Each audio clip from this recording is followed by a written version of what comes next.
Brother Simon, welcome to my show. Thank you for taking this time out, man. I really appreciate it. Thank you. Thank you for having me. Yeah, so I wanted to start off by saying that I really appreciate your contribution to the culture and what you're doing as an artist.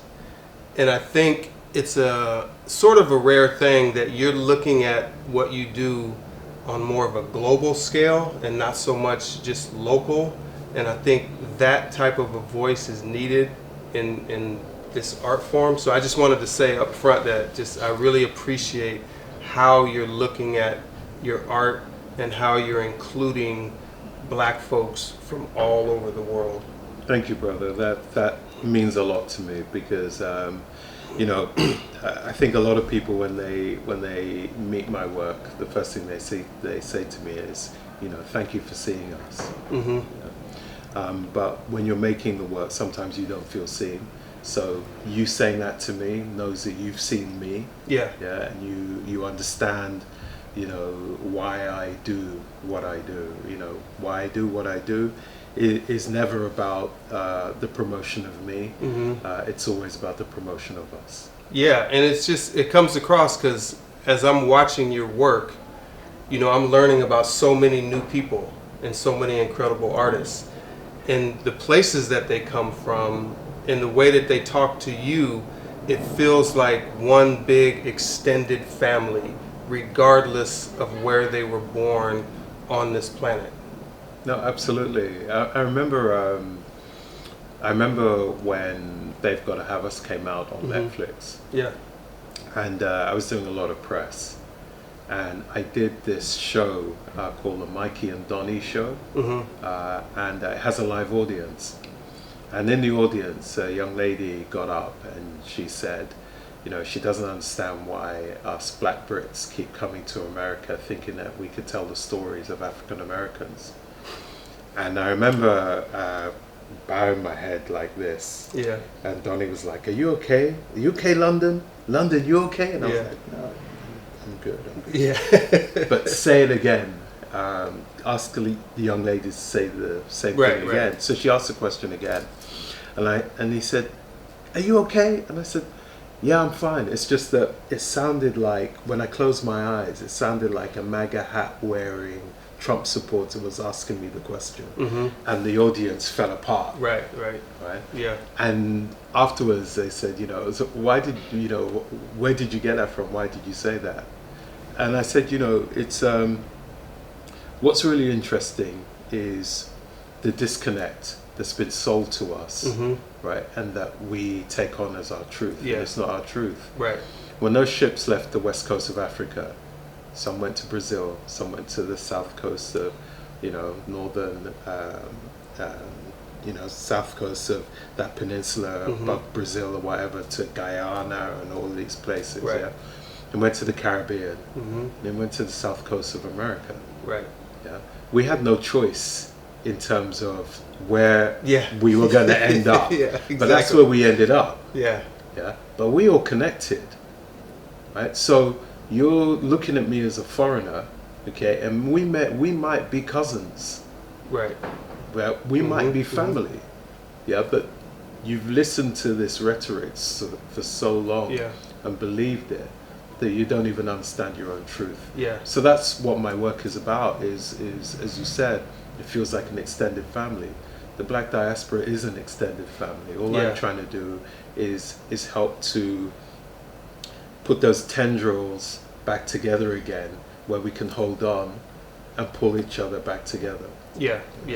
And I think this other thing I wanted to ask you about is kind of connected, and I feel this other part is actually something we could probably do an entire episode about, and it's from the TED Talk that you did, and you mentioned the relationship with your mother in the places that she used to take you when you were a child that were kind of more affluent places that maybe some of your younger friends didn't get to go to, and she exposed you to these other places where people might think, well, why are you going over there? That's not, we don't live there. That's a whole different environment.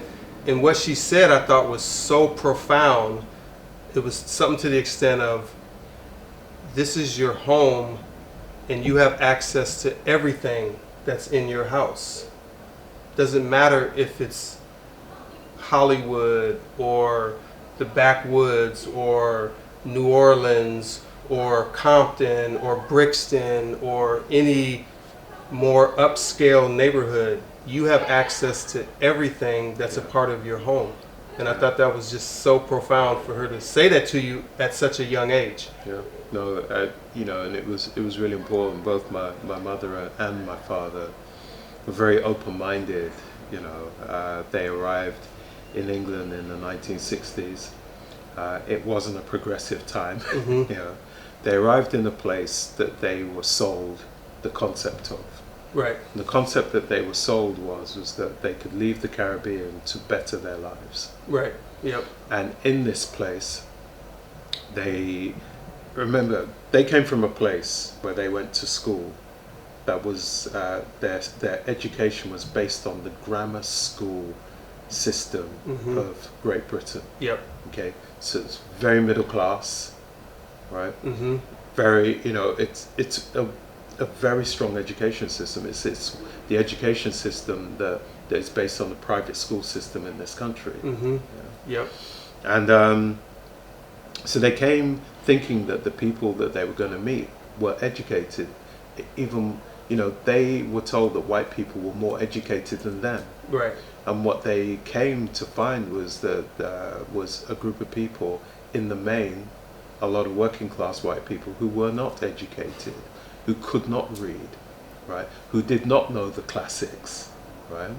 Who, but they were educated people working in factories, and, biscuit places, making biscuits, Right.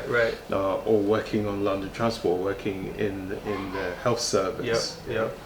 And they were meeting people all the time that were, and it was a brain freeze for them, because this is what you're told, that we have to aspire to Right. them. Yeah. And then you Right. find that the them that you meet, okay, are less than, Yeah. anything that you could ever imagine. Right.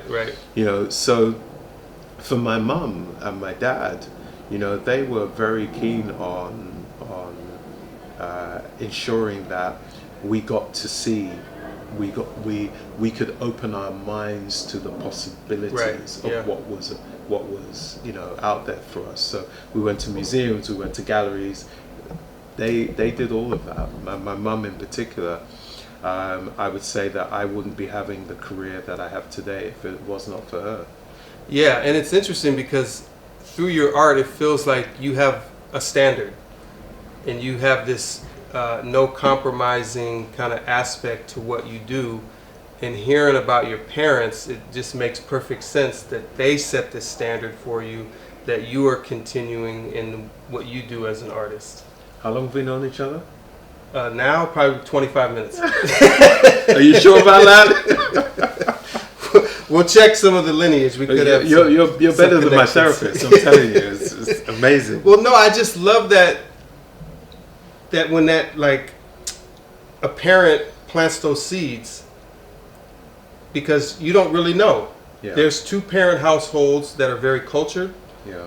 go to galleries and museums, Yeah. but the kid still can take a different path. We see it all the time.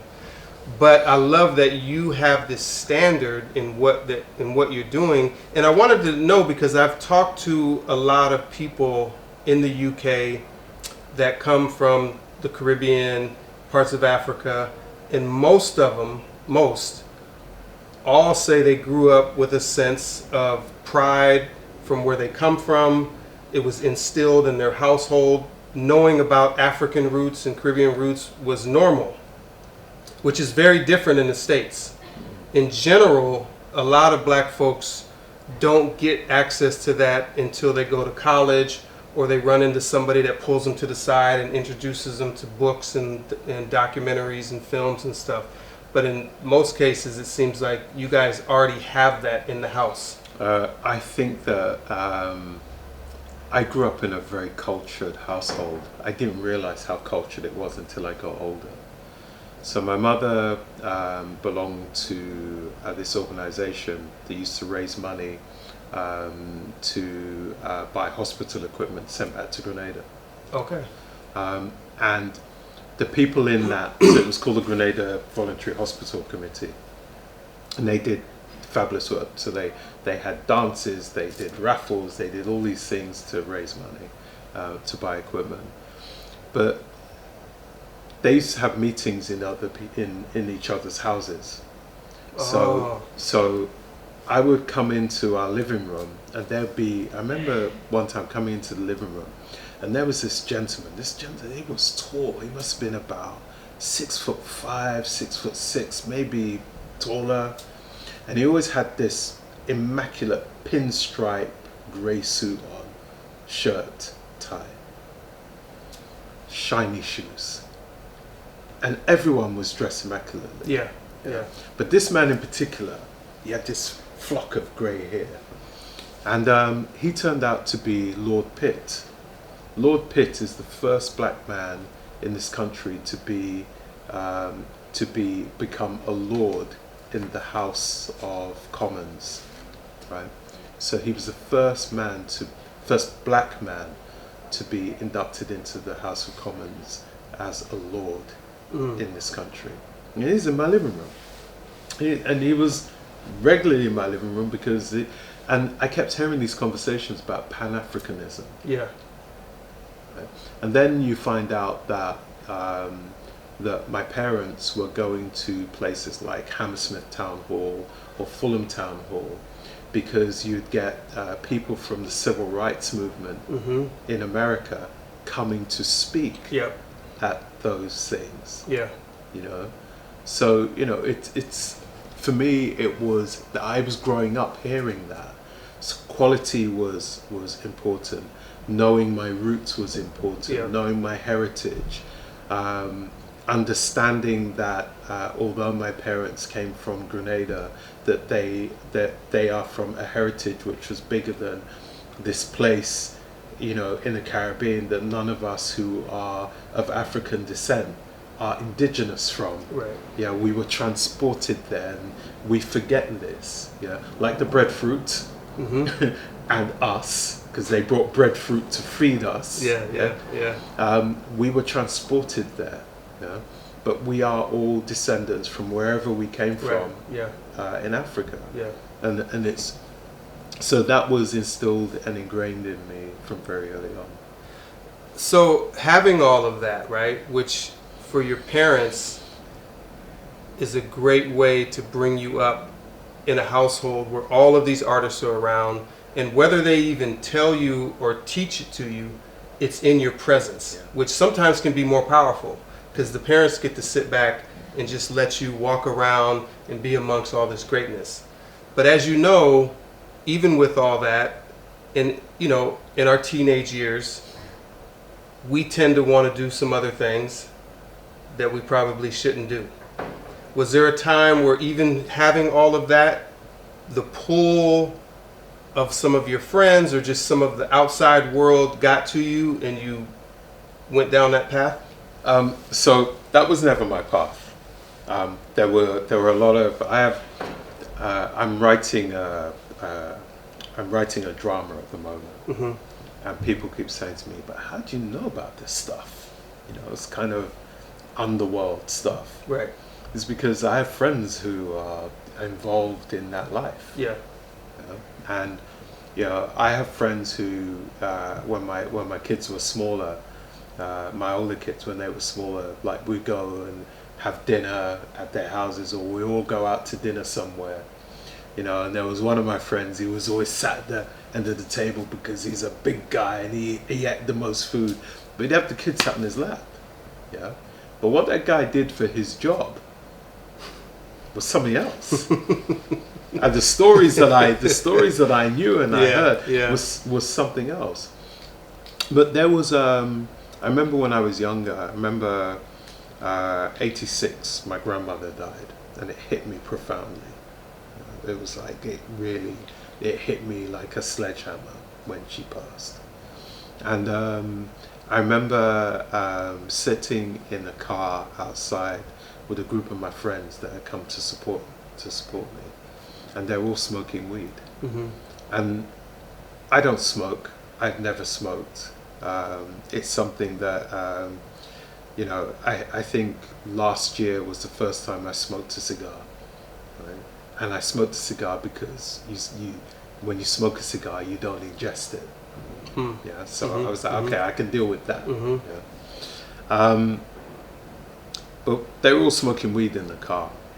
There must have been about 8 of us packed in this little car. You could, from the outside, all you could see was blue smoke. Yeah. And I remember I'm upset, I'm depressed. My grandmother's passed, and she was one of my best friends. And I asked one of my friends to pass me a blunt, and he wouldn't pass it to me because I used to run track. Yeah. So what was really interesting back then for me was I had a group of friends who used to they used to call it go and do their run-ins. So they go and do run-ins, bad things, whatever. Yeah. And they say, okay, you wait here. Right. Yeah. Yeah. Because this life's not for you. This is for us. You got something else you're gonna do. You're right. Yeah. So I always have friends who they always looked out for me, and they still look out for me today. Yeah. Like I'll meet up with them, and they're like, yeah, man, it's like I just did X time inside and whatever, but I always knew that or I was watching your show when I was inside, and I was like, that's my boy. Right. My boy made that. So no, I was never pushed in that direction because I always had people who made sure that wasn't my path. Yeah, and that's so important because I had those people because I was an athlete. Right, but I lived in a community where everything was happening. We could have a whole other conversation. A whole other thing, right? But those people are so important. They're like, well, get back in the gym. What you doing out here with us? Yeah. This ain't for you. That's right. So I appreciate those elders or whether coaches or mentors in the community. Sometimes it's just could be a wino. Yeah. Just gives you that one little thing Yeah. that you can take for a long time or even the rest of your life. Yeah, those people are strangely very, very wise when it comes to giving advice to other people. Right. Just not very good at taking advice exactly. Now, having the standard that was set for you is so powerful, and I wanted to ask you about being a parent and how has being a parent kind of shaped you to move in the world just as a human being and as a father, and also as an artist in what you do? Ooh, that's a big, very multifaceted question. I think that when I was younger, because believe it or not, my oldest is 35. Right? So when I was younger, my 35-year-old and my 28-year-old son, I remember I had moved to Portugal and I brought them to Portugal with me, and then I was coming back to bring them back to their mum, and the airline wouldn't let me fly because they wanted to know where our parents were because I looked so young. I looked too young to have these kids with me.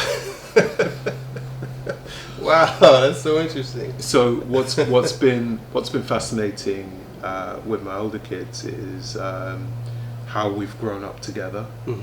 And although I'm their dad, I think that we have more of a relationship, which is we are really good friends, and that's really important. Yeah. My daughter Charlotte, up until yes, I'm a grandfather as well. Believe it or not, there are people going to be watching this guy. Hell no, this guy's lying. It's not true. It's true. Yeah, it's true. But yeah, I'm really proud of the fact that for nearly 6 years we worked together. She was one of the producers in my TV company. Yeah. My stepson. So Charlotte has a credit. Alicia, my second youngest daughter, has a credit on They've Gotta Have Us. Charlotte has a credit on The Outsiders and a film that I made for Stephen Lawrence. And Callum, my stepson, has a credit on The Outsiders because he did the VFX on it. Oh, okay. Yeah, so I'm really happy about that. Ethan, my son, is. I know he'll watch this and he'll say, "I can't believe you told him that," but he hasn't got credit yet. He's still waiting for his credit, and I'm still waiting for him to come on board. Yeah. But yeah, everyone, even my youngest, who's 6. She has a credit as well. So Oh, wow. everyone's got a credit. Mm-hmm. Yeah. Yeah. And do you feel that you're kind of passing on to your children that same standard and appreciation for culture and history just through your art and just through you as a person and what you do day to day? Oh, definitely. I think, my kids are ground. They know who they are. Yeah. Yeah, it's like I have a fractious relationship with my daughter Alicia, because she's very much like me. Yeah. And that's the Yeah. thing. She's a creative in her own right. We keep telling her that it's all right for black people to have nepotism. Yeah. We can do this now. Yeah. But she's like, no, I want to do what I do on my own. I don't want people to say that I did it because I'm your daughter. Right. And I'm like, okay, I can respect that. Yeah. I wouldn't do it that way. Right. But I can respect your journey. I can respect why you want to do it that way. Yeah. It's interesting you use the word nepotism, because I just remember in the black community we used to say, you just getting a hookup. They're hooking you up because they can. Yeah, it's a hookup. Yeah, what's wrong with that? It's a hookup. Yeah. You were named one of the 100 most influential black people in the UK. Is that correct? That is correct. So this is interesting, and I understand the wording of that. Mm-hmm. We get that all the time in the States. There's always the 10 most black this, the greatest black this, the new up and coming black this. Mm-hmm. But for some reason, when I saw that, after seeing your work, and I heard that statement, it made me think, so if they were to do a broader list of that 100, are you still a part of that? So I just feel like, I just wanted to hear your take on it, because what if it was the 100 greatest artists or most influential artists in the UK, which includes Indians and people from all different parts of the world? Is that a different list? Do you get what I'm saying? There are different lists for different things, right? Different horses, different courses. I think that what they're trying to do with the power list is they're talking about people of African descent, and what they're trying to do is just I actually commend what they're trying to do, because it's kind of what I was doing with Black is the New Black. Yeah. I made Black is the New Black because you asked me a question about my mother before. Mm-hmm. My mother took me to the National Portrait Gallery. Yeah. Right? Mm-hmm. The National Portrait Gallery is the same as it is in America. Right? Yeah. It is. I have a nickname for it that I've said on many interviews. I call it the family album of our nation's achievers. Right? But I walked around there and I didn't see no black faces. Right? I saw there's a portrait of I've forgotten his name now. His surname is Bihari. He was a soldier from Grenada, so that's what it's a portrait of him, because he was given the highest accolade given to a soldier, because he was in battle. He saved his whole platoon from certain death. Okay. By taking gunfire for God knows how many hours, and he managed to save everyone's life. So he got I think it's called the Victoria Cross, which is the highest accolade you can get, and they took his portrait. And then other than that is Ira Aldridge, who was I think he's either Victorian or some, so either 18th or 17th century, and they have his portrait. He was a musician. Mm-hmm. And I was like, is that it? Where's the Lewis Hamilton? Where are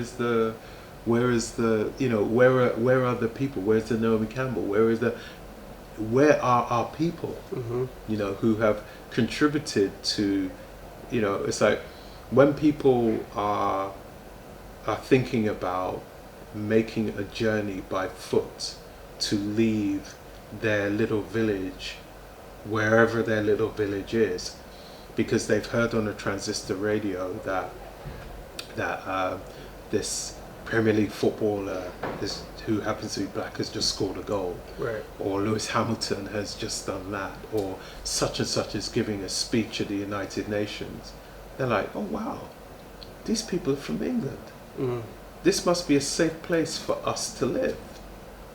Yeah. So that's what's happening for black people and Brand Britannia. Yeah. Brand Britannia is being, the flag of that is being waved by black people. You look at the Olympics, you look at, Yeah. you know, all of these things, yeah.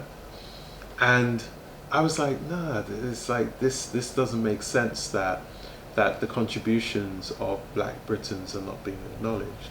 So that's why I started Black is the New Black. Yeah. But that's why I give acknowledgement to also the Power List for highlighting people in business, people in science, people Yeah. in academia, as well as people in arts and sports and everything Right, else. yeah. You know, that we are not only making a contribution to each other, but we are making a huge contribution to how this country is viewed around the world. Mm-hmm. So I think that, you know, these things, you know, on the flip side, I wish that we didn't have to have them. But the fact that they exist and they're doing a particular job, I think it's necessary. Yeah, I get it. And maybe I'm overthinking it. It just, when I saw it, I don't know what it was, something about it. Maybe because I had seen your art and what you have done, that I just felt that they were making, it creates two separate lists almost. And I feel like you could easily be one of the most 100, you know, best influential artists in the UK. And when we see you, we know what you look like. Oh, you know, it's I 100% hear exactly what you're saying. Okay. Because where we're sat here in my studio, I get a lot of artists, you know, influential people, actors, actresses, whatever, who pass through the studio, whether it's just to come and say hi, Yeah. or you know, it's like yeah, they come, you know, we're working together or whatever. Right. And in particular, after making my show The Outsiders, which was aimed at Gen Z community, Gen Z, young black Gen Zs have literally taken me by the hand, right, put their arms around me, and not as uncle, right, but as Simon, as a contemporary, Yeah. that they look up to, who, you know, is decades deep in this game, but someone that they see is in the game in the same way that they're in the game. And there's a lot of them who don't respect people in my generation or generations above them, because they just think that we're slow and we're soft Right, and right. we're weak, yeah. But when they recognize someone who's out there and grinding and grafting and trying to be, you know, innovative, they really respect that. But what they respect is that I get calls from, I don't know, brands or whatever, that they're in the meeting, Right. and they're saying, no, like, you want to talk to, no, you need to speak to him about that, because he's the OG of this. Yeah. So when you say, you know, they're always saying to me that,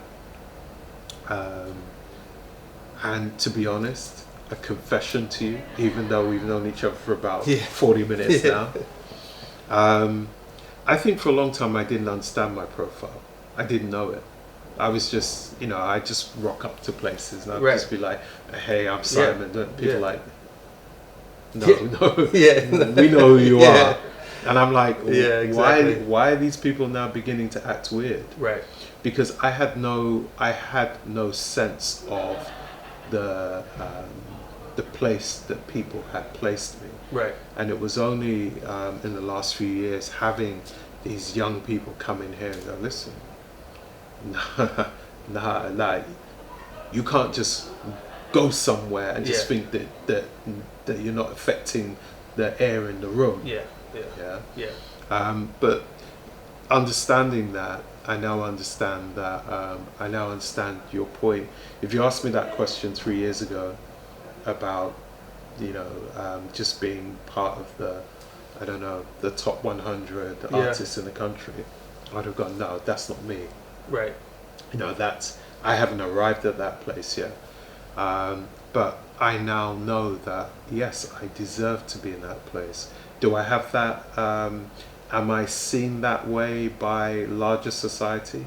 No, not at all. I'm seen that way by a lot of people in the UK, in Europe, in Africa, South America, Caribbean, or whatever.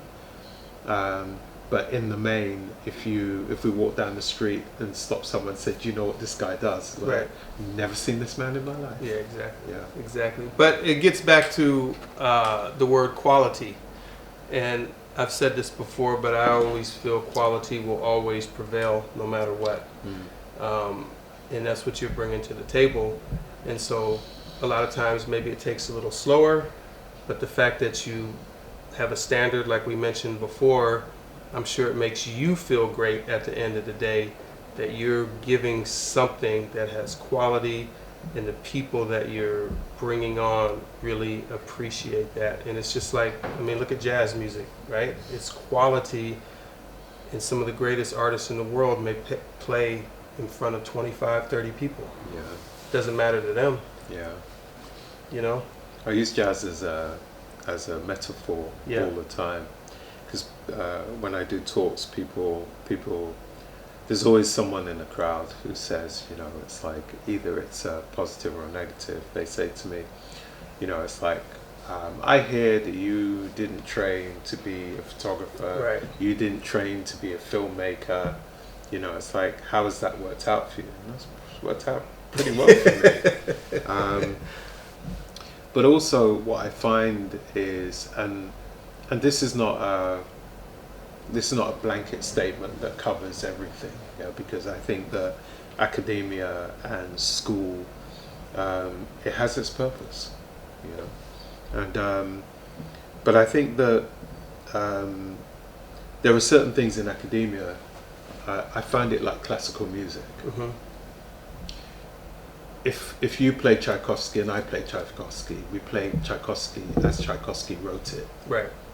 Mm-hmm. Brahms, Beethoven, doesn't matter who it was, Rachmaninoff, we play it as they wrote it. But when you play jazz, you'll play it your way, I play it my way. Yeah. We'll play it together and we'll play it differently. Right. And there's virtuosity.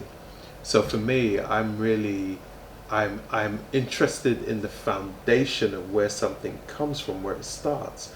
But I'm even more interested in the virtuosity that you can bring to something when you don't confine it in convention. Yeah. I'm laughing because I get that. Yeah, I get that. And that brings me to, so The Outsiders, right?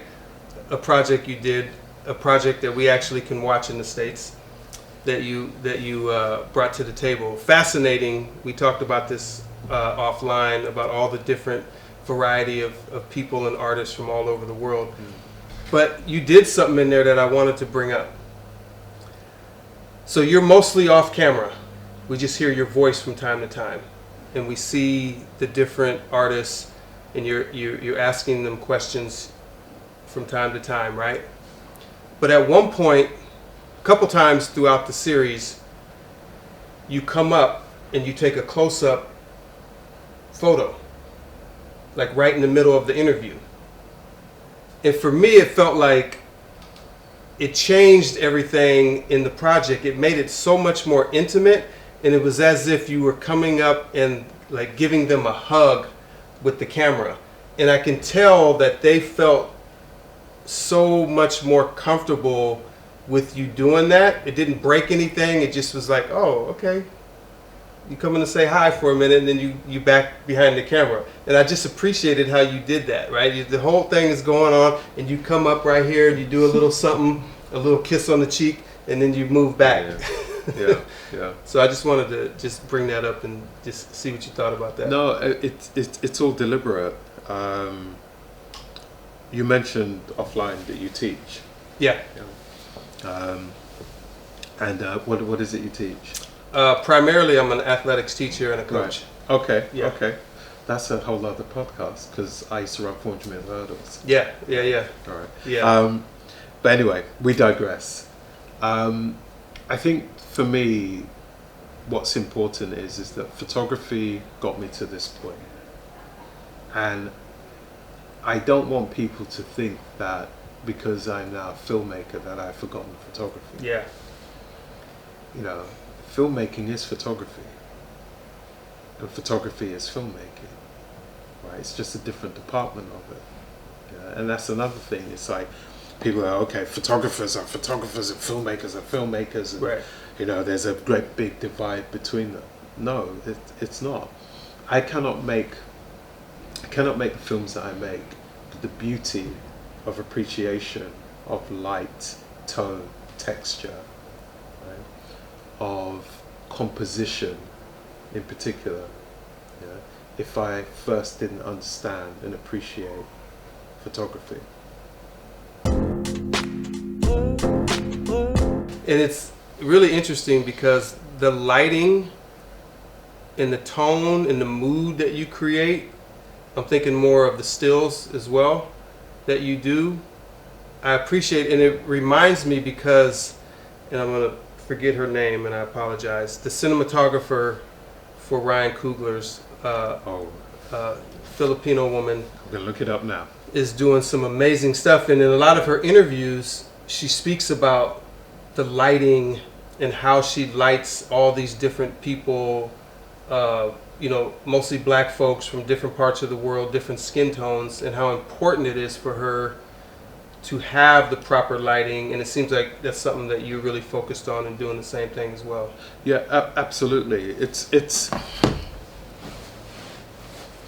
when I first made Black is the New Black. Black is the New Black was a strange phenomenon for me, because no one ever sat down and said to me, you know, it's like, look, this is Virgil Abloh's like Little Red Book, which is his manual that he left for people. Yeah. Nobody ever said to me, bruh, when you have a hit series, yeah, this is what's going to happen. People are going to stop you in the street. This is going to happen. Blah, blah, blah. Right. No one ever tells you that stuff, right? Even, you know, it's only when I made They've Got to Have Us, in the making of They've Got to Have Us, is people like the late John Singleton or Debbie, Debbie Allen, you know, Miss Goldberg, who are like, nephew, let me tell you something. Yeah. But here in the UK, no one stopped me and was like, bro, this is what's going to happen. But what happened was surprising, amazing, and uplifting. The first thing was people, didn't matter, male, female, young or old, would stop me in the street. So, look, sorry to stop you. Yeah, cool. Your show. Thank you for making that for us. Yeah. That's the first thing. Thank you for making that for us. I never heard that people say that. Right. Let alone to say it about something that I made. Yeah. Was like mind blowing to me. The second thing that blew my mind was they were like, thank you for making us look so good on screen. Yes. I've never seen black people look so good on screen before. Yeah. And I'll tell you a joke about that actually. Because in the making of that, I remember the cinematographer at the time, I sent him a lighting plan for how I wanted the set to be lit. Which is, if you look over there to your right, you see my light. It's that one light, and then on the back, you've got a wall at an angle. Yeah. And then you have a downlight, which is washing the wall. Yeah. And that was it. I turned up on set that day and there were 12 lights everywhere. Light bouncing off skin. I was like, what? what is this? He was like, yeah, but you know, it's like I do this. This is what I do, and basically, it's like we're not going to be able to see the people, you know, on screen, and you've got different shades of black people from light skin to dark skin, and we're going to have to make up different. And I was like, bro, the lighting package that I gave you, right, works for all skin types. Right. Right. Yeah. Yeah, I know the camera you're using. I'm using a camera that has the same CCD, right, in it. Yeah, so they're literally the same cameras. One is a still camera, yours is a movie camera. Yeah, so trust me, I know this. Right, yeah? right. Anyway, big confusion. Half a day we lost that morning because we couldn't shoot because we're negotiating. Yeah? In the end, we get people from the crew to go and sit in. Yeah, so he switches on all his lights. Get one person in, calibrates, great. Next person comes in, it's muddy, it doesn't look great. Right. They have to change the lights again. So then we switch off all their lights and we move in my light and we do the setup. Bring my first person in perfect, second person in perfect, third person in perfect. This guy's like looking like if David Blaine has turned up on set and is like, you know, he's looking behind the, you know, everything to work out what, you know, the only thing he didn't do was look in my pockets. Yeah. And then they shifted all the lights out, we began, and that's how we continued. You know. Plus, you know what you're doing. There's that part. I'm a world-class photographer. there's that little simple part. I just happen to be a world-class photographer. Exactly. You know. And you know how you said, people said, thank you for showing us in this way. In the outsiders, it comes out so much from the guests, how much, like, I feel like some of those people, they could have just kept going. Like, we could have just sat here. Can we order food? Where's the accommodations? We want to just talk all week. Yeah. Just keep asking us questions. I love the vibe. You changed the mood in some situations with the lighting. I'm thinking mainly the green, and you did something, and it brought her to tears. The cage. Oh when you brought that in with the sister, and it changed the whole emotion. Alex Scott grew up on what we call a council estate here, which is the projects. Yeah. Okay. So you know, in the projects, you have in the middle you have the cage, which has, you know, over in the States there's a basketball court. Right. Yep. Over here it's football. Yeah. Where you guys call soccer. Yeah. We call football. I know. Right. Anyway, we won't. Tomato. That's a whole other thing. It's a whole other thing. And I wrote that in the treatment. So I wrote in the treatment, okay, so we went to, because where she lives, or where she used to live, it's still there. Okay. It's not far from here. Yeah. So we went there, we looked at all the camera angles, and we decided, okay, what are we going to do? Now, that's the thing, I'm an artist, right? I'm not just a filmmaker, I'm an artist. So we looked at the photographs from the cage, and we could see like an old gas turbine and all of this. And when I looked here, I thought it was just far too complicated. So when we came back here, I said, what if we just use the chain link? We just do the fence. Yeah? So we literally just photograph the fence. Yeah. I have the fence behind her. Right. So at a certain point, I'll say to her, I'll ask her the question, and then I'll say to her, look next to you, we've put you back in the cage. Yeah. I see what her reaction would be. Yeah. Because what I'm thinking is that if we do that, she'll be so much into the conversation that she'll revert back to that 6-year-old child. Right.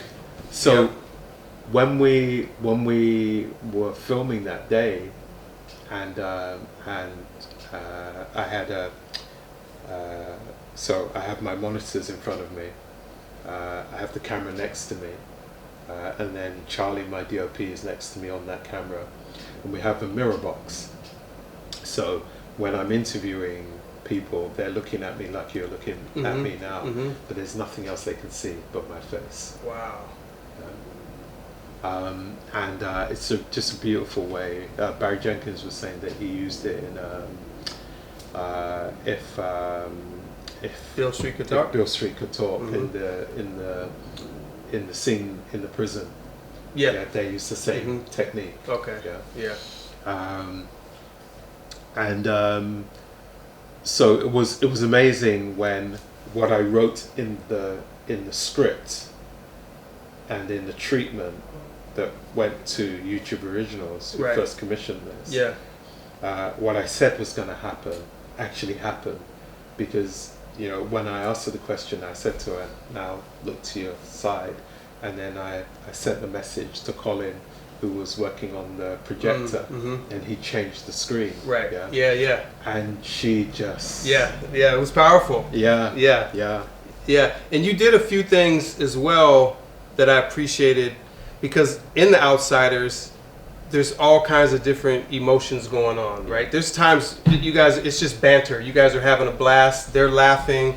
They're telling stories and doing all this stuff. And then sometimes it shifts and it gets a lot more intense. Yeah. And there's times where, and this is what I appreciate, you let silence and the pauses just like take their own life, Yeah. right? And there's a time where you could just see the artist and he's just pondering the question and knows this is about to get serious. But you let the silence just kind of ride for a few seconds, and I appreciate that. No, absolutely. I think in life people are afraid of silences. Yeah, but in filmmaking they're really afraid of silences. Yeah. Like leaving silence, or like leaving that space Right. to be like you're not filling it with anything. No music, no nothing. Just, are you crazy? But sometimes you need silences in order to allow that moment to marinate. Yeah. I want to move to Black is the New Black. And the first thing I wanted to ask you about is, what made you use that tone of, I don't even know what to call that color. It's like a magenta. Red. Red? It's red. It's got a different little tone to it though than just red. Yeah. And it just, the way it It's contrasts with all the different skin tones. Yeah. It's so nice. A little more purple. Yeah, a little yeah. more than your hat. Yeah. Right, yeah. right. I think that for me, I used to work for Elle magazine, and I was very much into fashion. I think people still think I'm very much into fashion today. Oh yeah, I would say that. I'd say style, not fashion. Okay. Yeah. I like things that are stylish. Yeah. I don't really follow fashion, but every year, the company Pantone, we all know Pantone. They come out with the colors of the season. Yeah. And every year, I tend to, a bit like a fashion designer, look at what the colors are going to be, and I test those colors. I bring people into the studio. We shoot different colors and different things, and I just felt that it was such a very strong color that worked against so many different skin tones. Yeah. And what it does is it encloses you. It creates a feeling of intimacy. Right. So that's why we used it. Yeah. And it just so happened that year, and it just purely by coincidence. So the show was commissioned by the BBC to run as a series of black shows that were being put on at that time. And Black is the New Black was not a priority of that show. A history show was the priority. And the priority for the BBC at that time was to make history and our historic stories of black people was the priority. I always, when I go and have conversations with institutions, museums, etc., I always push against that, because I feel that we are not, we have a rich history that we are as black people in the diaspora, we are getting to, we are reacquainting ourselves with, and that's amazing. Yeah. But we also have this contemporary story, which is actually pushing culture forward. Yeah. And it's not just our own culture, it's all culture. It's led by black culture. Right. So why are we not seen as contemporary people? So for me, it was about understanding our contemporary position and ensuring that was always put to the forefront. Yeah. And I wrote down a few names from Black is the New Black, because there's so many diverse people on there, and it's just, I just appreciate the close-upness of it, and like you said, that tone makes it more intimate, and it actually requires you to pay attention more than you normally would at a portrait from that tone and what you're doing. But I just wanted to ask you about a few of the people on there, because they really, I don't know what it is about it, but there was a few that just kind of really got my interest. And one was Jazzy B, and that one, and the other one was John Sitamu. Oh right, yeah. And Gina Yeshere, yeah. Which I know as a comedian. That's right. Yeah. Very funny woman. Absolutely. She's incredible. But yeah, I just wanted to just put those out there. I mean, there's so many, right? But I just wanted to kind of focus on those three. For some reason, those are the ones that just kind of really spoke to me on my first viewing. I mean, Jazzy feels like I've grown up with him, and he hasn't. When you meet him personally, he doesn't change. He's always the same. But Jazzy did something for. I think Jazzy's music. The music that came from Soul to Soul, his group. Did you know about Soul to Soul? Yeah, of course, yeah. Love Soul to Soul. Soul to Soul became this global phenomenon. Yeah. That changed the face of British black music. British black music, I think, before then was not taken seriously in the States. Right. Yeah. But Soul to Soul made British black music cool. Made Americans sat up and looked at Soul to Soul, danced to Soul to Soul, started to look at Soul to Soul's style, the funky dreads. Oh man.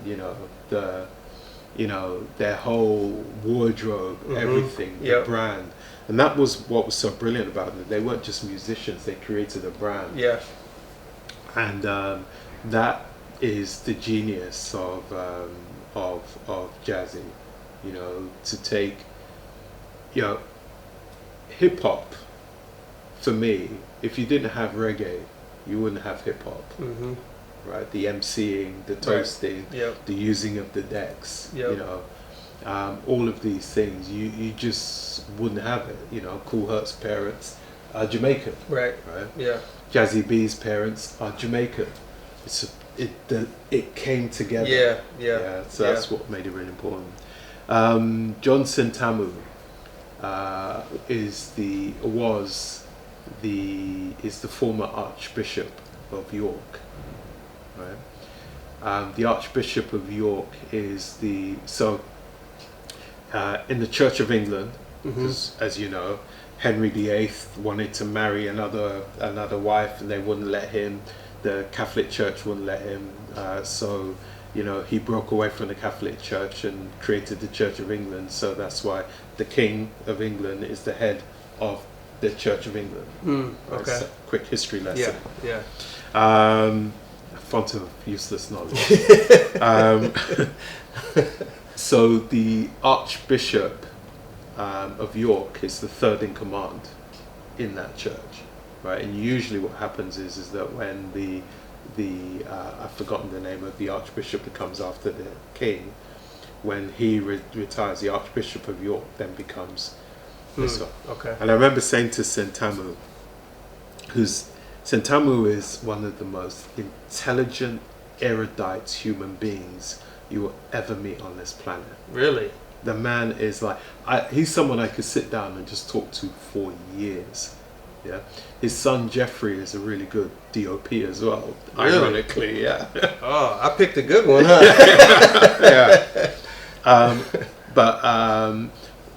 So I'm not particularly religious. I don't. Mhm. I'm not. I'm spiritual. I believe in God, but I don't believe in hanging on to any form of membership club that belongs to, any form of religion. But I love going to Sentamu's services. He does this thing where he has a choir and he's giving a sermon, and he will. You remember what he said about giving things silence? Yeah. In his silence, the choir will be doing their thing. And then he waits. It's almost, I don't know if they rehearse it or what, but it is pure theatre.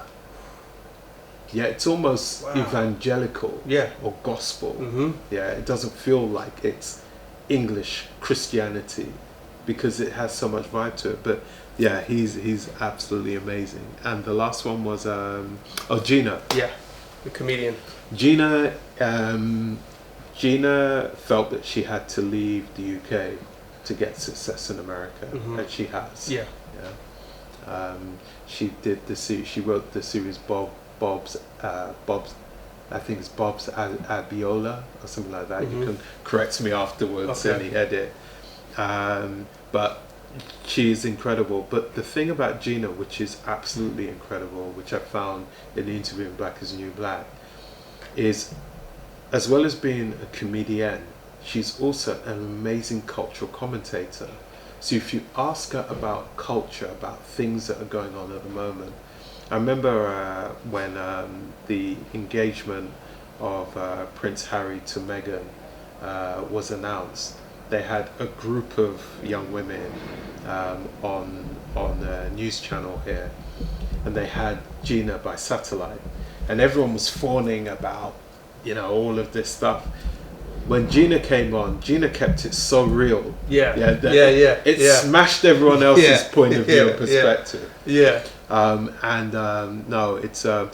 But I just want to tell you a quick story about Gina. Yeah. I remember saying to Gina, "What do you think about the name Black is the New Black?"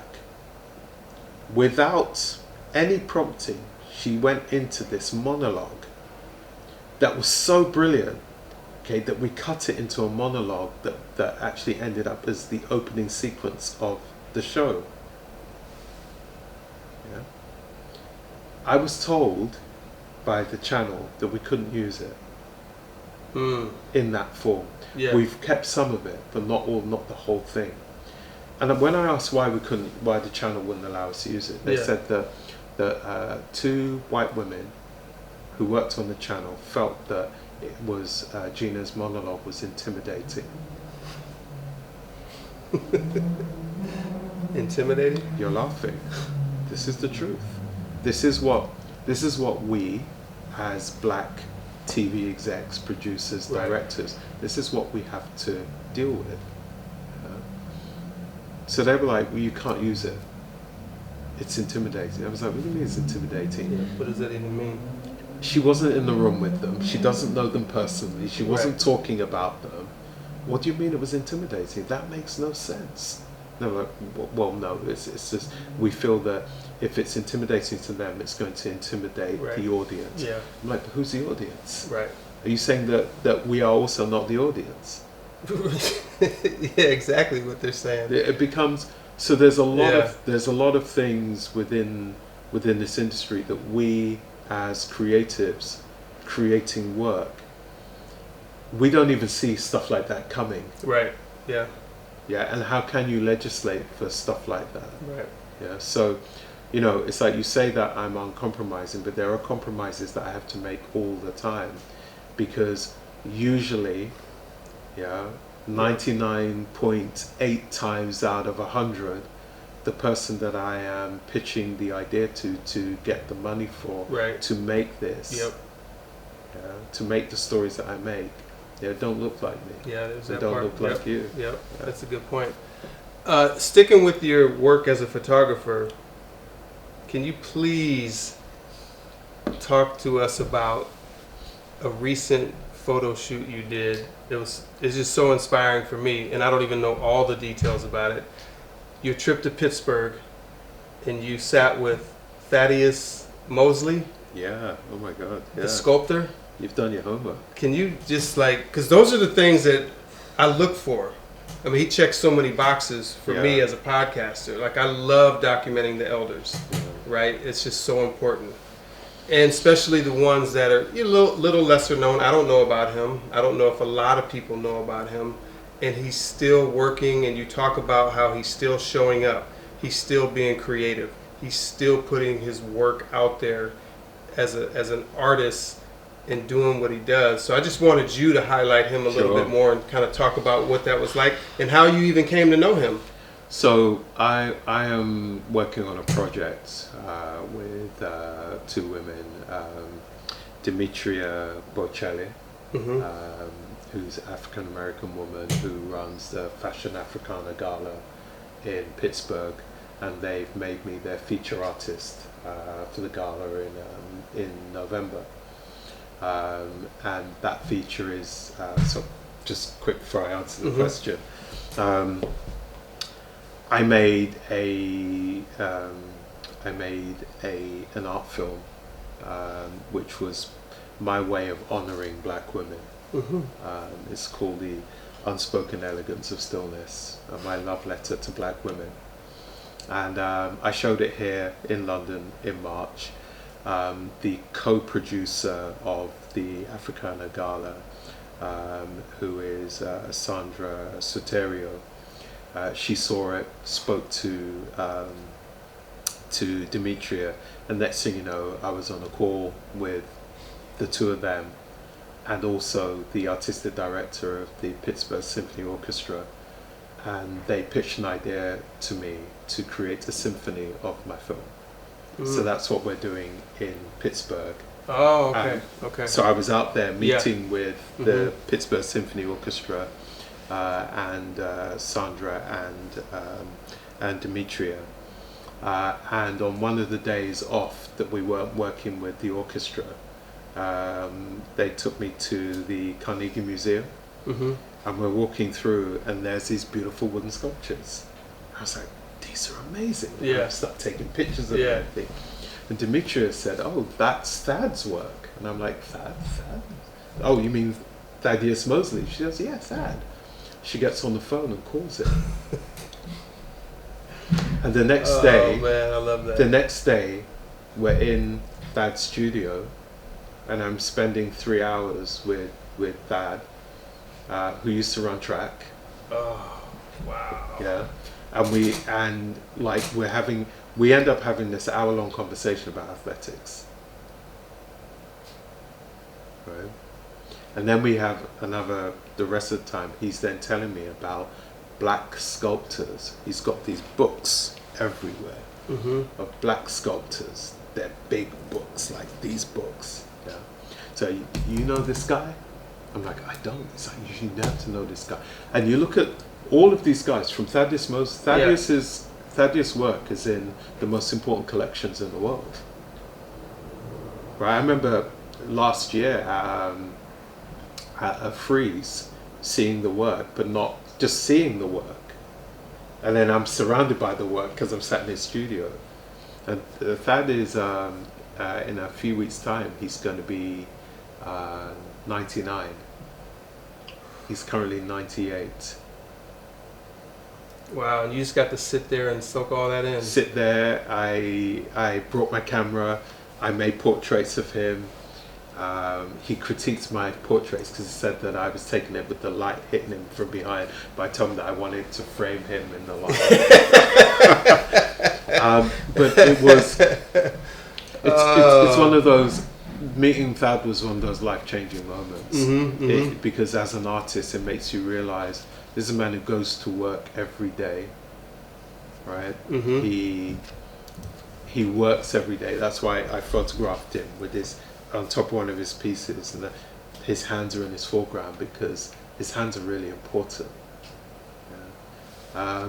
But yeah, he basically sat down and told me his life story. Wow. That's so interesting because you didn't go there for that. You were there for something else. You saw this and you got the connection and you just went for it. Yeah, it's like going to August Wilson House you know, being taken around there, understanding, you know, about August Wilson. You get to the steps and it says Little Freddie. I'm like, who the hell's Little Freddie? Yeah. It turns out that August Wilson's name was Frederick. You know, it's like I didn't know that. He changed his name. Yeah. You know, he didn't want to be. I forgot what his full name was, but he wanted to be. He wanted his name to sound black. So he changed his name. Wow. You know, it's like being in a house, understanding, you know, the significance of August Wilson, you know, to African American literature and culture. Yeah, yeah. You know, it's like they, you know, it's like those two ladies, you know, Demetria and Sandra, they made sure that I didn't just go to Pittsburgh to spend time with the orchestra, Right, work with yeah. the orchestra, but I was imbued within the African American cultural and artistic scene in Pittsburgh. That I met people, that I understood the quality and the history of the place. And there's another person I met, Marty, I forgot Marty's surname. Can I look it up quickly? Yeah. Another artist? Marty is Marty Ashby. Marty works for MCG Jazz in Pittsburgh, and it's this building which is incredible. It's this incredible brutalist style building, architecture style, and this was started by this black man who had no formal education that started this enterprise to educate black people. Okay, and then he loved jazz, so he has a concert hall and everything, and they've won multiple Grammys for the work that they've done, you know. And this guy was just like, we met at CBS News because I was doing an interview, and he was like, hey, I'm Marty Ashby, you know, and I'm like, oh, what are you doing? I was like, we promote jazz, and I'm a jazz producer. And I was like, oh, you know, it's like I have a friend who owns Birdland Jazz Cafe, and one time he asked me to come and photograph for weeks of this guy called Kurt Elling, who was singing. Yeah. He goes, we have Kurt doing our residency next week. And that's, you know, it's like the world, you know, my world is very small. Yeah. It has become very small because of these beautiful connections with really beautiful people who are about creating art but doing business in the right way.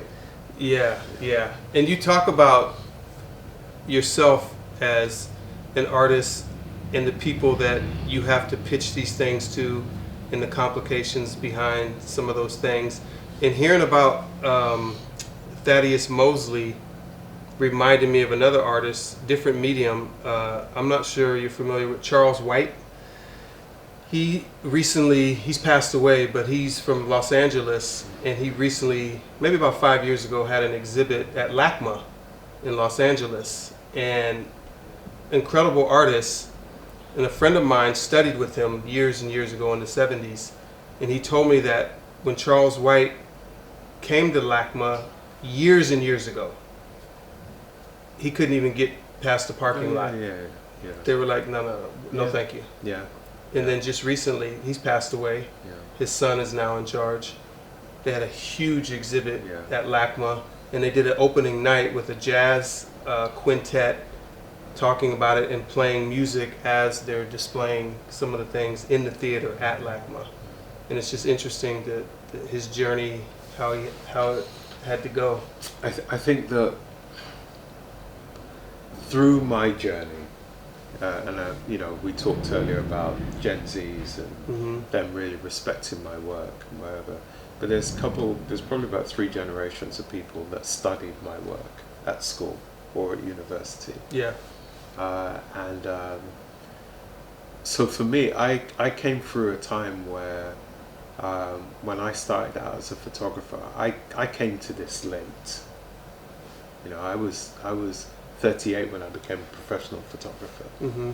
Yeah, I know I only look 40 now. Yeah, I was thinking 39, but yeah. Yeah, okay. You give me that. Yeah, I took the change. Yeah.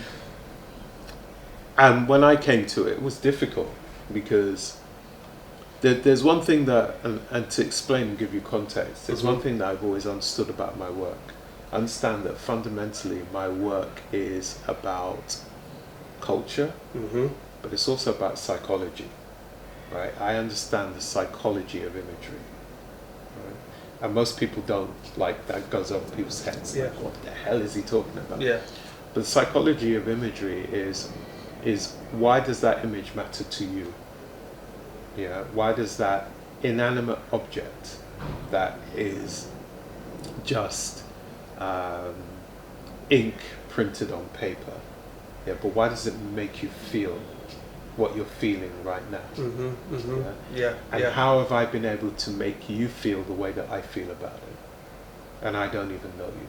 That's the psychology of image making. Yeah. And I worked out pretty quickly that when I was coming up, that the aesthetic in the United Kingdom for the types of images that the people that were buying and commissioning images, what they were looking for was not what I made. So they didn't see any value in my work. And also, as you mentioned about Charlie's work, they didn't see any value in me as a black person making art. Yeah. Right? There was this thing which was white art was you can make white art, and if you make that kind of art, that is applicable to a wide audience. Right. But black art is only going to be applicable to a very tiny minority audience. Yeah. And I was like, this is nonsense. Yeah. You absolutely. know, from the earliest cave drawings from our African ancestors, you know, that we are all descendant from. Yeah.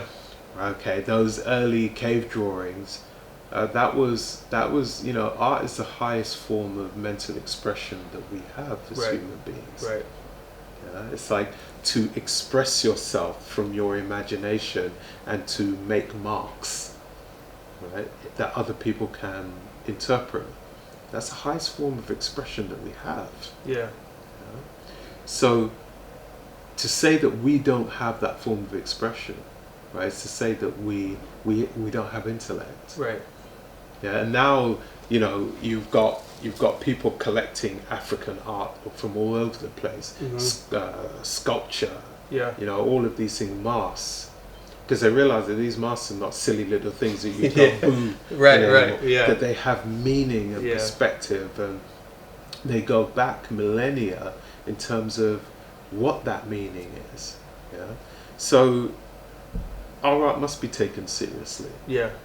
So my work has always been about being bloody minded, about kicking down those doors that are based in nonsense. That you're telling me that the nonsense that you believe, that I must also believe your nonsense as well. Yeah. I'm like, no, I'm not buying that shit. No, not at all. And in regards to your filmmaking, with the knowledge that you have and being more global minded in how you look at the world and how you bring in different aspects and different types of artists, it seems like it would be very difficult for you to kind of decide on a project, because you are privy to a lot of things that maybe some people aren't as familiar with, and you got a lot of this at an early age. So you know about great artists from Brazil, from Peru, from New Orleans, from Canada, Argentina. You know about all of these different people just from your upbringing. So I just wonder, like, you're like, oh, I really need to tackle this artist. This is the most incredible artist I've ever heard of. And then you're like, oh no, but what about this one? And this one? And this woman over here? And this woman over here? Like, how do you kind of hone that in to kind of focus on something and put the time and effort in?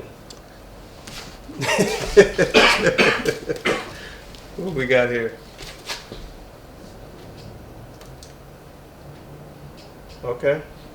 Yeah. So, people saying to me at the moment, why am I doing a lot of work about black women, right? You asked me before about my mother, Yeah. and I mentioned my grandmother as well. My grandmother left Grenada in 1961, right? Came to London, right? Moved to cousin's house in Fulham, and then bought herself cash, right? A 4-story townhouse. Right? Who does that? A black woman from the Caribbean. Yeah. 4-story townhouse. Her and my mum were downstairs. She rented out the other rooms. Yep. Yeah.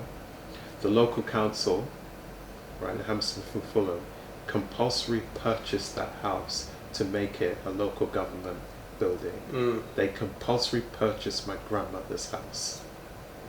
And probably paid her under market value. Yeah, definitely. Yeah. Wow. Okay. But who does that? So my thing is that what I realize is that right now, as we're sat in London, it's Wimbledon, the tennis tournament, one of the, in fact, the most famous tennis tournament in the world. Right? I found out about 6 or 7 years ago, out of the blue, someone was having a conversation, and it shocked me, that a black woman from Harlem, what, like, you're shocked now. Yeah. A black woman from Harlem won Wimbledon in 1957. Her name was Althea Gibson. Oh yeah. Yeah. Yeah? I'm familiar with her. Yeah. Right. She also won the US Open in the same year. And a time when there's de facto segregation going on in America, where the Lawn Tennis Association, or whatever they call it in America, had to change its rules to allow her to play, and she won. Yeah. Now, Arthur Ashe in Flushing Meadow has a stadium named after him, and he came 20 years later. Yeah. Right. Yep. In They've Gotta Have Us, we pay tribute to Hattie McDaniel. Okay, it was the first black woman, first African American woman to win an Oscar. Yeah, nearly, I think, 30 years before Mr. Belafonte. Sorry, Sidney Poitier. Mr. Poitier. Yeah, before Sidney Poitier. Yeah. But when we hear the stories, we hear that Arthur Ashe was the first to win. Right. Sidney Poitier was the first to win. So my thing is, like, why do they keep writing our sisters, not even our sisters, our mothers, our aunts, our grandmothers, why do they keep writing them out of these stories? Yeah. So at a certain point, it's like, I've arrived at a certain point in my career where I can make shit. Yeah, I make shit that matters, right? So it matters to me that I make stuff. You know, I've stopped calling it shit. That basically what happens is that we can redress some of those imbalances. Yeah.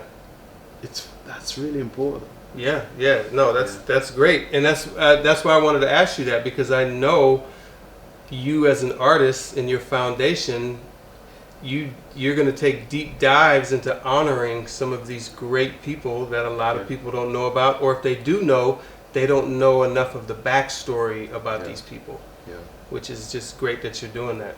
No, absolutely. I think it's really important. We have, when I'm in the Caribbean, I'm like, the Caribbean has an opportunity, and Africa. There are places around the world that just have this opportunity to rekindle cinema in a way that has been lost in the West. Yeah. And to tell their own original stories within those cinemas. Yeah.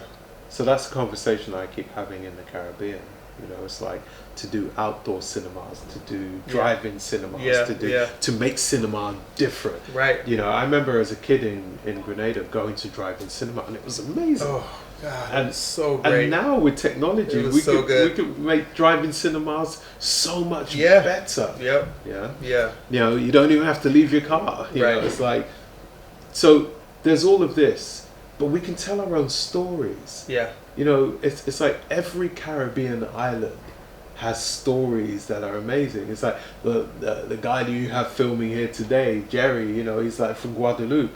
You know, it's like exactly. You know, it's like, when do you get that? Yeah, like, what Jumbie stories do they have in Guadeloupe? I know. It's like there's so many stories of superheroes and ghosts and fantastic. Oh, you know, God, all of these so things. Much. That, you know, it's like you've got a whole Marvel universe in the Caribbean, in Africa. We got a whole other universe as well. Yeah.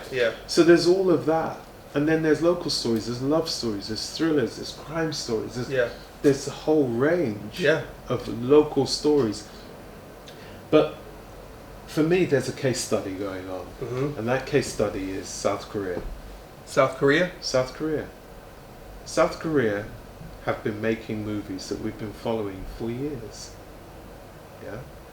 A few years ago, that was highlighted by the film Parasite winning the Oscar for Best Movie. Yep. Okay. But if you ask Jordan Peele, if you ask Barry Jenkins, if you ask me, what's been our biggest inspirations, it's been watching South Korean movies.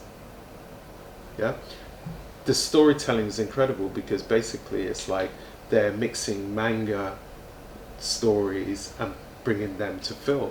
So the stories that you see in a cartoon book, where the story would go this way, then go this way, then go this way, then go, and they're bringing that to film. Yeah, and that's what makes their storytelling so rich. But they're telling their stories and exporting their stories around the world. Exactly. Yeah. And I'm like, now if they can do it and they don't even speak English, right? What are we waiting for? No. Well, you're here. We're not really, you know. No, we're still waiting because we still have to go to the man. Yeah, that's a whole nother. That's a whole other thing. We still have to go to the man. Yeah, and that's everyone. So I had a meeting with Will Packer, and his business partner, and we were pitching some ideas and talking about how we could collaborate. And Will turned around, and you know, he's a brilliant businessman, sharp as hell, great sense of humor.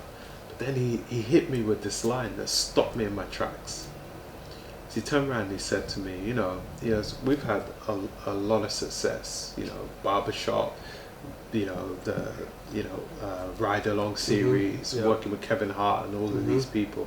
We've had a lot of success, but our problem is that we still have to go to the man to pitch our ideas. Right. Probably the only person who doesn't have to go to the man to pitch their ideas is Tyler Perry. But the rest of us, he was like, Simon, we all in the same boat here. Yeah. And I was like, wow, like, how the hell did we change that paradigm? Because there are great stories that may never get told because the person sitting opposite you doesn't have the cultural education to understand the importance of the story. Yeah? I'll repeat that. Does not have the cultural education to understand the importance of the story. Yeah? Yeah. That there are millions of people will understand, and that one person is I don't understand it. Yeah. Yeah. So this story's not going to work. Yeah. I get it. Yeah. So, Simon, just for time purposes, I have a few questions I want to ask you briefly about the film world to get your perspective. Okay. The first one is Steve McQueen's Small Axe. Absolutely blew me away. Loved it. Specifically, the first one, Mangrove. Yeah. that whole thing I didn't know about. I did a lot of research on it. It's fascinating. I thought the performances were so powerful. And the one about the education system and the little boy Yeah. and the beautiful story of what he went through in that last scene at the dinner table with his family, and he goes and gets the book and he's so excited to read now, and he did those Saturday schools, which I've heard about other people. But I just wanted to get your thoughts about just what Steve McQueen is doing, and specifically about the Small Axe series. Okay. So Steve McQueen, I love that brother to death. And not just because he's also Grenadian. His father and my father were best friends, even though me and Steve are not close. Wow. Yeah. Man, you got these crazy connections, I man. know. My father and Steve's father, late father, Philbert, were best friends. His mother literally spent the whole day with us when my mother passed away. Yeah. But like I said, me and Steve are not tight. Right. Although his head of production used to be my head of production, so it's Okay. yeah. But in terms of understanding that a black story, which may have been seen as a minority story about a group of people having a cafe in Ladbroke Grove, Right. Yeah. or a young black boy being excluded or not given the right educational assistance, because it's just been written out as being useless. That why that would be an important story to tell is because Steve has realized, as I have realized, that these stories are not minority stories. These stories are our stories, not just our stories as black people, but these are our stories as British people. Yeah. And these are our stories. I mean, you're sitting in America looking at this story going, this is my story too. Yeah. So the thing that we worked out is that it doesn't matter where you're from or who you are, right? Human beings are always interested in the stories of other human beings. Yeah, so true. Yeah. Don't let the people in the suits sat in the rooms, as I said before, who are culturally uneducated to understand that, okay, tell you that our stories don't matter or your story don't matter. I always say to people that I meet, they say, oh, it's like, where can I start? What story can I tell that is that's gonna work? And I'm saying, find something that's personal to you. Tell a story that you're really interested in. That story may well be even your story. Yep. And that's so true. Yeah. That's so true. The second thing is I want to ask you is, so I've been to London several times, and I've asked this question to several different people, mostly kind of like-minded people who are very cultural, are into African history. They're very familiar with what's going on in the film world and how they're presented in whether it's Hollywood or the British version of that. And I asked them about the series Top Boy. And all of them said, we thought it was okay, but we really didn't appreciate that that's the version of us that the UK decided to present to the world. And I just wanted to see what you thought about that. Yeah, sure. So I think Top Boy's been an amazing export, okay, for the British film industry. Yeah. But we have a problem in Britain. Yeah. And that problem is that we only export two types of stories, right? We export the gang story, black kids from the ghetto, trying to make good by selling drugs to each other and killing each other. Yep. That's one of the exports, and the other is the Bridgerton type export. Yep. Yeah, the period drama. Yep. Right. Bridgerton, Peaky Blinders. Yep. That type of thing. But there are so many other stories in which we can tell. Why are we only limiting those stories to that which we think is only going to be palatable to an American primarily audience. Yeah. Yeah, because if we can sell them, Peaky Blinders, Bridgerton, and Top Boy, I'm sure there's a hell of a lot more stories we can sell as well. So where I think a lot of people that like when you really go into it, they really het up culturally that it's kind of like they get upset that what we're showing is gang life in Britain, and glorifying that, and whether or not we should be glorifying something that because we have an epidemic of knife crime in this country, and whether what we're doing is glorifying that, right? And that's a whole other story and a whole other podcast. Right. But I can understand people's perspectives on that. But with my producer's hat on, what I'm thinking about is there is a whole host of stories that we can tell. Yeah, why are we just exporting these two facets alone? Yeah. Right. When we have this. Right. Yeah. Why are we just doing this? Yeah. So that's my bugbear with it. That's where that's my pitch point. Yeah. Where I'm like, we just do this and we do this. Yeah.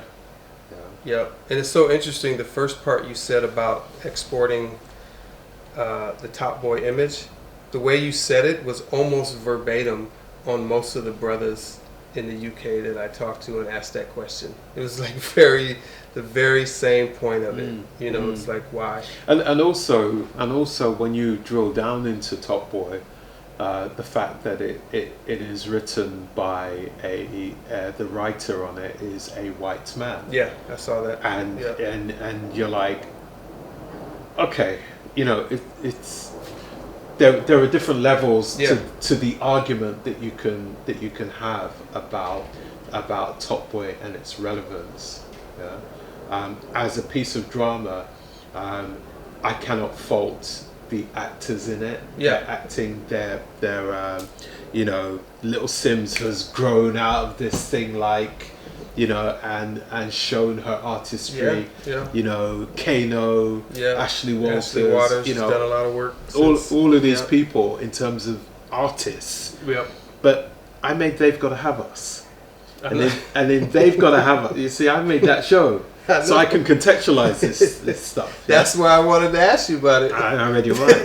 We only met each other an hour ago, and so I've seen what happened in the 70s, the 80s, and the 90s when Hollywood was about to fall down and go bankrupt. Yeah, and what they did was they put money into these genre films. And these were your gang movies, which usually had a rap artist in it, of course, as the lead. As the great Nelson George calls them, rapsters. Or rap actors. Nelson don't hold back. So there was that. But what you saw in those films, as again Nelson pointed out, was so you had Wesley Snipes and Lawrence Fishburne and Cuba Gooding Jr. and people like that. They rose out of those films because basically their acting really shone. Right? But we're repeating the same formula. Right. Yeah. So we're not doing something new. We're just So Top Boy is that same thing because we have Ashley Walters, who's a grime artist. Right, a rap artist, right? Kano, Little Sims, yeah. We're doing the same as we did as was done in the 90s in America. We're doing the same with Top Boy. So it's a formula. It's a formulaic film. Yeah. Okay, great. I've seen it already. Yeah. Show me something new. Let's break out of these chains. That we are. They're almost. The industry is placing chains on what they believe is a portrayal of black people that will be palatable and understandable by audiences. right? We need to move away from that. Okay, in 2016, right? Sorry, it was, I can't remember, 2016, 2018, right? We had Get Out, Yep. right? And we had what was Jordan Peele's? So we had Get Out, and we had Us. no Moonlight. Moonlight. Yeah. These broke the molds. Yeah. Yeah, we can do and be like, you know, we can do and be Yeah. anything we want. Incredible. Our creative minds Yeah. are so incredible. Yeah, why shackle that? Yeah. We're in an industry. I'm getting all high pitched and excited because it's this. We're in an industry that likes to make money, and the industry ain't making money at the moment, right? The industry is almost on its knees. Hollywood is on its knees right now. Yeah, there are people in Hollywood that ain't making money, right, and they're in pain, right? And you have these black creatives that are exceptional, are coming up with all manner of ideas across all manner of genres, Yeah. right, and even can come up with ideas that defy genre, Yes. or create new genre. Yeah. Right, okay, Yep. Yep. right, as Jordan Peele has shown us. Yeah. Incredible. Right. Yep. So, in an industry that is about making money, yeah, why are you not throwing money at us? Right. Because we are the greatest purveyors of creating commodity that there is. Yeah. We create commodity, Yeah. and film is a commodity. Yeah.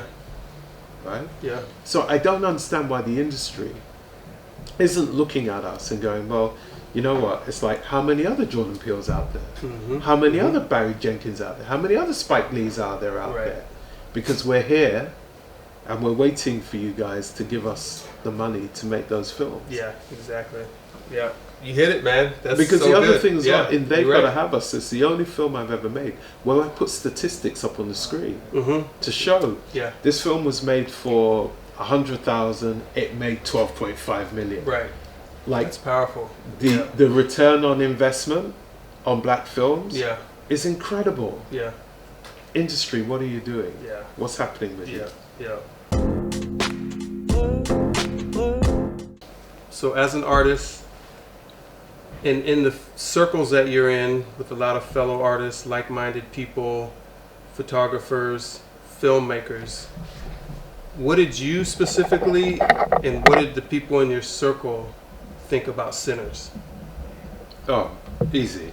Everyone loved it. I mean, universally loved it. I think that there was it sparked a lot of really varied conversations. There was conversations about filmmaking, Mm-hmm. yeah, and the artistry behind filmmaking.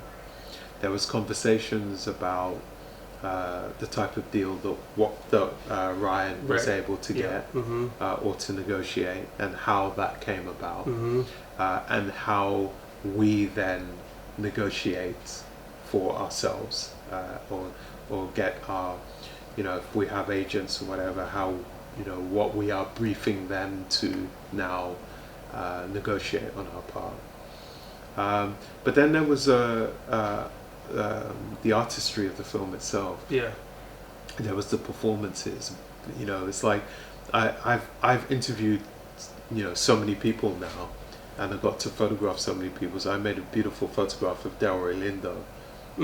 Yeah. I saw that. Yeah. Yeah. And knowing Delroy as I do, and knowing his depth of his process of what he goes through to come up with a character to put into that character, you can see that in the film with all of those characters. What I loved about the film as well was it's a film that had diversity of characters, right? All living with each other, Yeah. okay, in a way that we could understand and appreciate.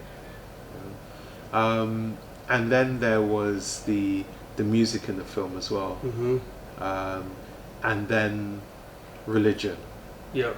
right? And this conversation, because I think that one of the things that we all have in common as black people is the tension that we have with religion. Yeah. Right? And the conversations that we allow ourselves to have and not have with religion. And I think that Ryan, you know, like he covered so many bases within that film. Yeah. And it's a rich sense of my worry for the film is that we are in a as much as I love social media has created an environment of noise. Yeah. Yeah. Mm-hmm. So it's like we're always now waiting for the next thing, Right. instead of doing that thing that we used to do back in the day, which is taking the things which we really love and putting it on our top shelf. Yeah. Okay. Mm-hmm. And putting it up there so that we can continue to revere it. Yeah. And I think that it's not only a film to be revered, he is to be revered. Yeah. What he is doing in shaping the industry as a black man, and as an innovative filmmaker and businessman, both he and his wife, Yep. should be should be revered for what they're doing, because they're opening the doors for the rest of us. Yeah, and I really love a certain thing about him is his passion and his love of film history. Like he's a serious film history buff. Yeah. Like for his age, he really took a deep dive into the people that came before him. There are people like that. You know, there's a cinematographer that I absolutely love. He shot. He was the cinematographer for Selma, Bradford Young. Mm-hmm. And these guys are film buffs. Oh. But what they are, as well as being a film buff, they're artists. Yeah. Right? So, you know, it's like, what I love about Warren Coogler as director is that he's like, okay, I've written this script, this is the story, but now I'm going to assemble a team of fellow artists. Yeah. And we're going to now paint together. Yeah. Yeah? Or we're going to make music together. Right.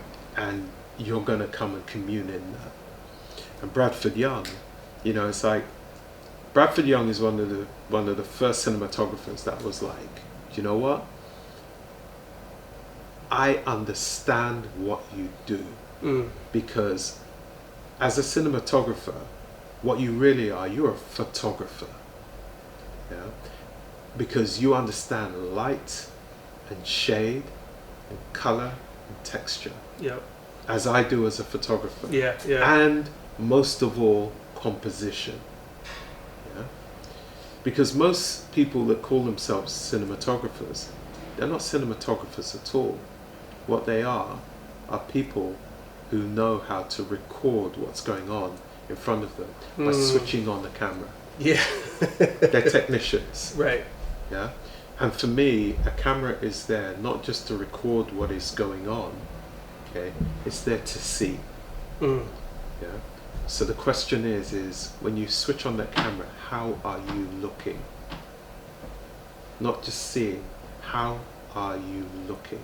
Because you have to look intentionally in order to frame something beautifully.